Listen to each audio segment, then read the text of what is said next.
joining me. These YouTube clips are a labor of love, and I hope that you enjoy them as much as I do making them.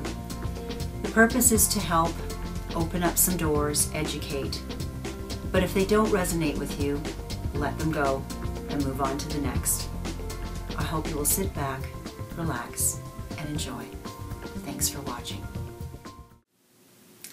Now here's a question from T, the elusive T. She does exist, I have to tell you. Does the animal kingdom have souls? How do you see them? When spirit animals appear, such as spiders, what does that represent? Okay, so many questions, so many answers. So, does the animal kingdom have a soul? Yes, not a group soul, but a soul of their own. So your kitty, your dog, your parakeet, all of those, oh, your lizard, I forgot about them, sorry. They all have souls. And they will go into the spirit world and they will actually wait for you. I've had fathers in spirit bring back the dog, family dog, just to say, I'm taking care of him now, don't worry about it. So yes, and they're the most loyal creatures, these animals. And I had a dog that passed to spirit when I was a child, and I used to hear him scratching on the door to try and get in, or I'd hear his nails clipping along the tile floors. So I knew, and I could hear his bark every once in a while. So I'm sure a lot of the listeners out there have had the same experience. No, you're not going crazy. They're just around to say, I love you, I'm with you. Now, how do you see them?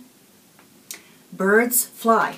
So I see them all flying around here. They look like, for me, shadows. And they're just flying around and having a grand old time.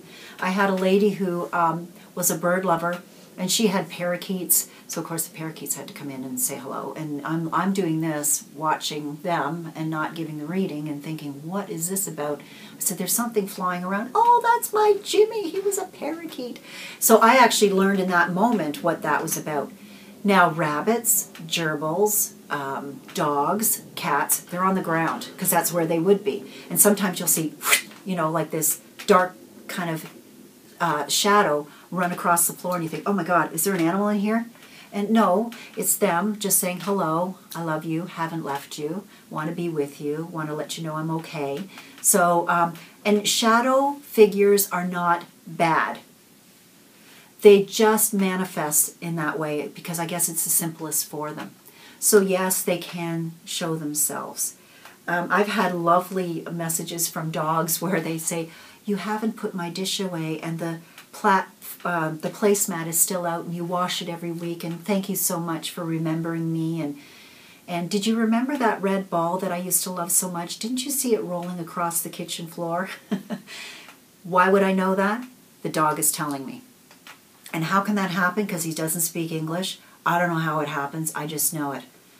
Somebody translates the energy for me. So, and when the client can confirm it, I know someone out there is helping me. So when a spirit animal comes in that represents something like spiders, what does that mean? Each animal in the animal kingdom is a totem, and they represent why they're here through the totem they represent. So say for instance the spider, it's a spinner of stories, a creative energy. So you may see either a spirit spider or a real spider that would hone you in on your gifts, and they are a reminder of your gifts. The best book to look this stuff up is called Animals Speak by Ted Andrews. Very comprehensive book that I have maybe 10 different reference books that I refer back to. This is one of them.